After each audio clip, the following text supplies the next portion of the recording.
64 కళల్లో అడుక్కోవడం కూడా ఒక కళ అంటారు. యాచకత్వం. ప్రతి ఒక్కళ్ళు యాచకత్వమే చేస్తారు. ఉద్యోగం కావాలని నిరుద్యోగి అడుక్కుంటాడు.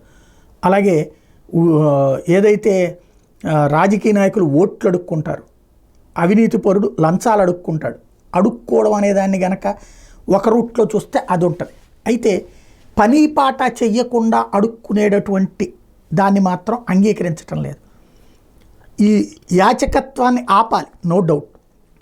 మధ్యప్రదేశ్లోని ఇండోర్లో రేపు 1వ తారీఖు తర్వాత యాచకులకి డబ్బులు వేయొద్దు, వేస్తే కూడా కేసు పెడతాం. అంటే అడుక్కునే వాళ్ళకి మీరు కనుక ఓ పావలాన రూపాయి వేస్తే మీ మీద కేసు పెడతామని చెప్తోంది ప్రభుత్వం. ఇది భారతీయ జనతా పార్టీ నేతృత్వంలో ఉన్నటువంటి ప్రభుత్వం తీసుకున్నటువంటి నిర్ణయం.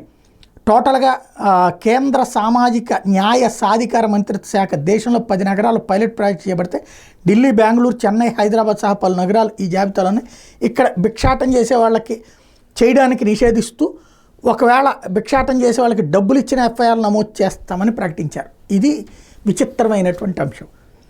అడుక్కునే అంటే మనకి ధర్మశాస్త్రాలలోనే ఆకలితో ఉన్నవాడికి అన్నం పెట్టమని, దానం చెయ్యమని ఉంది. అట్లాగే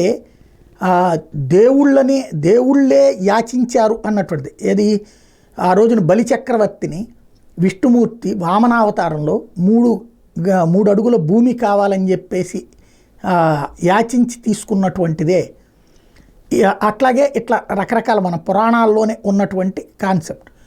ఖచ్చితంగా పని పాట చెయ్యకుండా ఒళ్ళంతా బాగానే ఉండి అడుక్కుంటున్నటువంటి వాళ్ళని మోటివేట్ చేసి అలాంటి వాళ్ళని పట్టుకుని తీసుకెళ్ళి కౌన్సిలింగ్ ఇప్పించి వాళ్ళ చేత ఏదన్నా పని చేయించాలి.